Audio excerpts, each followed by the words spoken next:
Les gars, j'espère que vous allez tous bien. Tout de suite, le débrief de la finale de la Supercoupe d'Espagne, Barça-Real. Le Barça vient de remporter son premier trophée, la Supercoupe d'Espagne, face au Real. Franchement, un match qui a été compliqué à la fin, tendu, il y avait plus de peur que de mal. Mais le Barça a remporté le match avec mérite. On a amplement mérité cette victoire. Donc, directement, de manière sur 11 départ d'abord, on avait Yohan Garcia dans les cages. Kobarsi et Eric Garcia ñoo nekkoon dans la charnière centrale. Koundé et Balde ñoo occupé les deux couloirs. En pivot, c'est classique d'ailleurs, Frenkie de Jong et Pedri. Devant, nga am Fermin Lopez en 10, Lamine Yamal sur le côté droit, Rafinha sur le côté gauche et enfin Lewandowski titulaire dans l'axe. C'était la composition officielle pour affronter le Real Madrid. Donc, su ma ñëwee ci premier mi-temps bi, le Barça a maîtrisé la partie comme d'habitude parce que Barça moom képp ku muy jouer daf lay dominer. daf lay mën ci match bi parce que beau football bi nga xam ne ñi ngi koy construire amul adversaire boo xamante ni si mën nga cee defanteeg moom. À chaque fois le Barça est toujours dessus en termes de proposition de football. Raison pour laquelle Real Madrid comme que ñoom bloc bas rek la ñuy jouer, ils ont l'habitude de rester derrière taxaw di xaar Barça poser le bus bu ko defee ñu bañ a encaisser. Mais malheureusement Barça joué pendant 16 minutes de jeu sans réaliser aucun tir. On ne faisait que tourner la balle côté gauche, droit, faire des passes en retrait. Malheureusement, ce Real moo njëkk am tir parce que Vinicius nekk na joueur boo xam ne quand il joue contre le Barça, il est tellement motivé. Ndax Vinicius, ça fait un moment que joué na plusieurs matchs sans marquer. Donc c'était prévisible mu am benn but contre le Barça, man loolu duma bett. Mais à un moment donné, Barça ci la gën a duggee ci matcham nag commencé di faire bouger la défense du Real Madrid en réalisant beaucoup de tirs parce que Courtois ku ne xam na ne c'est le meilleur joueur du Real parce que tout le temps bal yi nga xam ne mu ngi koy génne bu dul woon moom kon Real match yi bari di ko gagné. Donc Courtois encore une fois voilà, il a dégagé beaucoup de balles, def ay parades yoo xam ne du bett kenn. Mais Barça ci noonu la continuer di pousser xam ne au moins balaa ñu mi-temps il faut que ñu mën au minimum 1-0. Malheureusement suñu meilleure occasion Rafinha daf koo raté nekk la occasion yoo xam ne yàgg na koo dugal mais tey moom bi mu ko raté certes à un moment donné xawoon naa énervé wu mais tel que je connais Rafinha xam naa ne mentalement il est prêt et il est là et que balaa match bee sori dina rectifier wu. Raison pour laquelle Rafinha bi mu amaatee occasion manière bi mu doon courir avec la balle nekk duel boo xam ne à 1 contre 1 la Rafinha ci la décalé balle bi à côté gauche mu def une frappe croisée boo xam ne c'était inévitable que balle bi dugg. Donc Courtois lu mu mën a def ay parade balle boobu mënu ci woon dara. Waaw, il est sensationnel. Les gars, qu'on se dise la vérité, Rafinha c'est le joueur le plus important du Barça. C'est le moteur du Barça, l'âme de l'équipe, tout ce que vous voulez. Boo leen gisee wax loolu, Rafinha avec lui, le Barça gagne beaucoup de matchs. J'ai pas dit tous les matchs, mais la plupart. Sans lui, le Barça souffre offensivement. Donc les gars, boo leen gisee wax loolu, système flic bi Rafinha moo nekk le seul joueur boo xam ne li système flic bi laaj Rafinha rek moo la ko mën a jox. Te loolu il a encore prouvé tey jii contre le Real. Côté pressing, Rafinha moo ci mën. Côté courir partout, son activité, ses déplacements. Rafinha en termes d'appel de balle, c'est le meilleur joueur. Côté repli défensif. En même temps, le jeu sans ballon, il arrive à récupérer des balles. Il arrive à aider ses coéquipiers défensivement, faire de petites fautes pour empêcher les adversaires d'aller en contre-attaque. Ba pare nag li gën a important ci attaquant Rafinha daf ko am muy l'efficacité devant les buts. Il a encore été décisif au Classico, comme d'habitude, en réalisant un doublé. Franchement, avoir un Rafinha dans cette équipe du Barça, c'est une chance pour nous. Donc les gars, damay ñëw ci sama beneen top joueur muy Yohan Garcia. Voici l'importance d'avoir un excellent gardien qui est toujours là pour te sauver avec des parades dans des moments les plus cruciaux. Yohan Garcia certes ñaari bii mu encaissé kenn du ko ci blâmer parce que loolu nekkul faute am benn bii bi faute Koundé la ak ñoom Kobarsi beneen bi sur coup de pied arrêté corner moom à tout moment mën nga encaisser. Mais à part ça Yohan Garcia gis ngeen arrêt yi nga xam ne def na ko surtout nag dans les dernières minutes wax dëgg yàlla s'il n'était pas là kon Barça da dem prolongation wala sax Real à tout moment mën na dugal ñaari but ci fin de match bi daal di gagné. Mais Yohan Garcia il était tellement vigilant tellement présent que moment yi nga xamante ni si Real Madrid mi ngi poussé pour mën a revenir au score dem prolongation Yohan Garcia il était placé au bon endroit pour faire des arrêts ou bien pour attraper la balle. Bravo à lui, merci à Yohan Garcia parce que dernière minute yi moom moo tax tey ba Barça gagné match bi bu loolu moom tey bu encaissé ñaari but yi kenn waxatu ko parce que à 10 contre 11 bu ñu demoon prolongation match bi day gën a compliqué si ñun. Donc Yohan Garcia heureusement qu'il a empêché cela arriver. Donc les gars damay ñëw ci sama beneen top joueur muy Frenkie de Jong.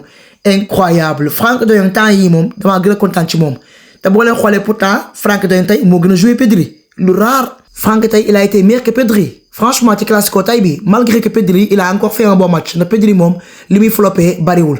Donc Frenkie li ma gën a neex tey moom la wane loo xamante ni si dama ko yàgg a xaar ci moom mooy ñàkk tarder jeu Frenkie ku ko xamoon xam ne bu yoree bal bi day nekk di wiiri wiiral ba tardé jeu bi mais fan yi wax dëgg yàlla bu yoree bal bi directement day def passe tardé tout jeu bi wax dëgg yàlla. Deuxièmement dafa def tey lu nga def mooy se projeter vers l'avant. Frenkie tey ci match bi ñaata yoon la yor bal bi daal di percer aller vers l'avant pour essayer d'apporter de la profondeur avec ses décalages ses cassures incroyables Frenkie.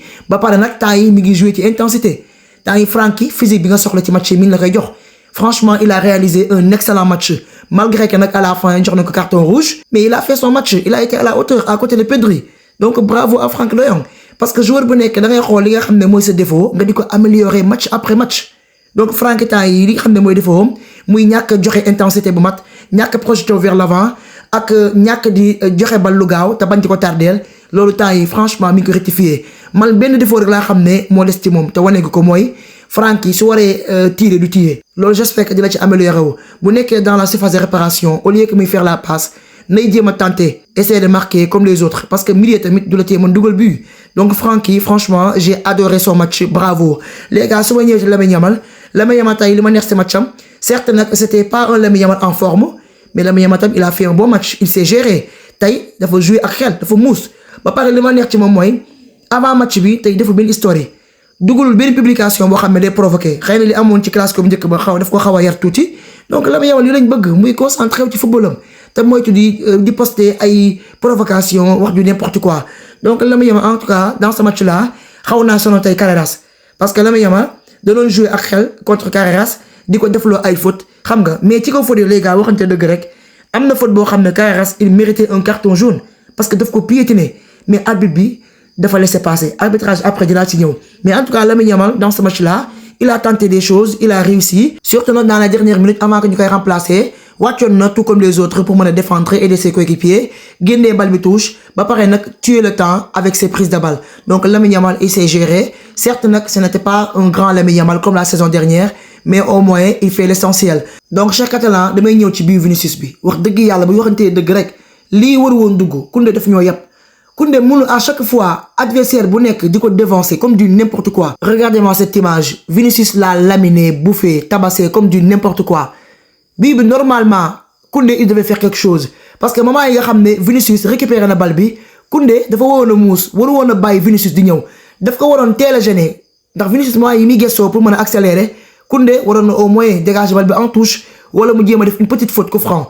Mais Koundé au lieu que mu def lolu il a préféré reculer parce que yow mënoo nekk en plein duel à 1 contre 1 face à un adversaire aussi percutant que Vinicius yow ngay permettre muy jaar sa kaw te xam nga Vinicius ni muy jouer à chaque fois bu dugg ci surface bi il utilise son pied droit pour frapper mais wax dëgg yàlla lii moom c'est une faute professionnelle pour Koundé. Mais action bi Koundé defee erreur normalement Koubarsi mënoon na jéem a empêcher Vinicius ndax xam na le pied droit lay frapper mais Koubarsi malheureusement moom moo gënoon a bett Vinicius action bi mu taxaw fee di xool Vinicius. Eric Garcia ñoom tamit kenn jéemu ci dara. Sincèrement la défense du Barça c'est catastrophique, ça fait peur ndax match bi normalement 3-1 la ñu waroon a gagné bii Vinicius bi am foon place ñu waxante dëgg même dans la dernière minute bu nekkoon Yohan Garcia ba tey Barça dem na prolongation mais Yohan Garcia il est toujours là pour camoufler les boulettes défensives. Donc les gars su ma ñëwee ci arbitrage bi man arbitre bi mënu ma ko comprendre ce Munuera là man j'avais l'impression que dafa rangé wu ci côté Real parce que premièrement Real Madrid ñaata faute lañ def ci Barça génnewu benn carton jaune ba ci faute bi nga xam ne Carreras def na ko Lamine Yamal da koo dëgg bu métti ça méritait un carton jaune joxu ko carton. Valverde à un moment donné bi joueur di embrouillé wu bëmër na Rafinha te bëmër bi tëgg ko fenn ça méritait un carton jaune. waxatuma dara nag bu fekkente ne joueur Real yi ñoo daan bu yomb mu siffle faute ku ci mel ne Tchouaméni ca sote bu yomb lañ ko def mu daanu Habib daane faute te pourtant am na faute bu ko gënoon a metti bu Lamine Yamal bi moo cee joxe jaune te joxewu ci jaune man bañu ma mu siffle Real bu ñu amee coup franc loolu moom amuñ ci problème. Mais la moo tax Barça aussi bu Real defee ay faute contre ñun duñu siffler suñu coup franc wala benn joueur Real mérité carton du ko jox loolu tegu ko fenn.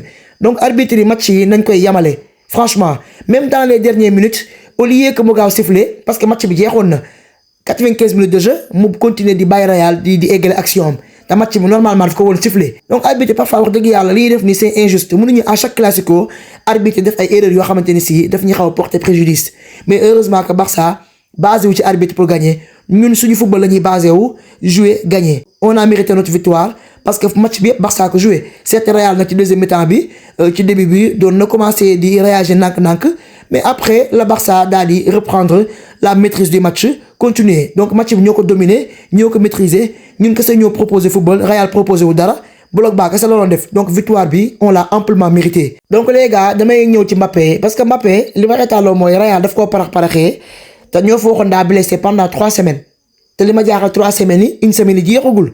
mais tellement que Real Madrid ils avaient peur d'affronter le Barça sans Mbappé moo tax tey ni ñu ne dañ koy injecté xawma lan pour bëgg mu disponible ci match bi ndax xam na ne Mbappé moom bu jouer contre le Barça tellement que day marqué ay buts ndax espace yi nga xam ne défenseur Barça yi ñu ngi koy bàyyi heureusement que tey seen plan a échoué. donc Mbappé il est venu en vent te Mbappé man il choisit ses matchs joueur la boo xam ne man ni muy comporté man neexuma moom day xool match bi nga xam ne bu ko leeree ne mën na ci am ay buts mu ne disponible na bu dee match yi nga xamante ne si xam na ne du ci am dara mu déclaré forfait daana jaa blessé mënoo yow da ngaa blessé pour 3 semaines contre Barça ñëw nga bëgg disponible loolu mënu nekk. ñëw na à la fin du match tenté na ba sonn mais taxu nga am dara parce que le Barça a été beaucoup plus fort dans le jeu et on a mérité notre victoire. ba pare li ma gën a métti si match bi mooy Mbappé dafa def lu ñaaw parce que dañ la équipe bu la gagné final moment yi nga xamante ne si day entrer en scène pour jël trophée bi da ngaa war a taxaw. ñu jël trophée bi devant toi nga applaudir soo paree dugg ci vestiaire yi loolu c'est la traditionnelle du foot Mbappé tey jii moom moo wax ay coéquipiers am su Barça dem di jël trophée bi bu leen taxaw benn yoon di leen tàccu na ñëpp dem seen yoon. loolu c'était pas professionnel du tout man dama jàpp ne c'est un mauvais perdant ndax loolu bu ko joueur Barça yi defoon aussi noonu laay dalee seen kaw benn supporter Barça du ci kontaan donc dama jàpp ne après le foot c'est le fair play nit da nga am esprit de fair play buñ la gagné nga xam ne mën nañ la gagné nañ la. nga applaudir ngeen joxante loxo après mu jeex. mais bon c'est son problème on en a rien à foutre donc les gars le Barça a réalisé l'essentiel te jàppale ne Supercoupe d'Espagne bi mooy suñu premier titre de la saison et que coupe bii ñu jël waxoon naa ko la fois passée day permettre Barça bu gën a nekk en confiance te loolu noonu daf ñu gën a booster pour ñu dem chercher la Liga mën ko remporter parce que déjà mentalement on est prêt ba pare confiance baa ci ñun. mais su ko perdre day am ni wàññi ci ñun donc bravo au Barça top performance de la part des couleuses. On a su se gérer dans nos moments forts et dans nos moments faibles. Franchement, je dis merci également à Flick parce que c'est sa 8e finale consécutive pour gagner. Flick n'a jamais perdu une finale. Encore moins aujourd'hui. Donc bravo à Flick. C'est lui qui a changé l'équipe du Barça. C'est lui qui a redressé la barre. On te dit merci et on est reconnaissant. Franchement, merci beaucoup les gars. maa ngi xaar nag seen avis dans les commentaires. Ngeen wax ma qui sont vos top joueurs et vos flops. Ngeen wax ma également naka ngeen gisee les performances de nos joueurs sur le terrain. C'était tout pour ce débrief. Restez connectés sur ma chaîne. Prenez tout soin de vous et à très vite.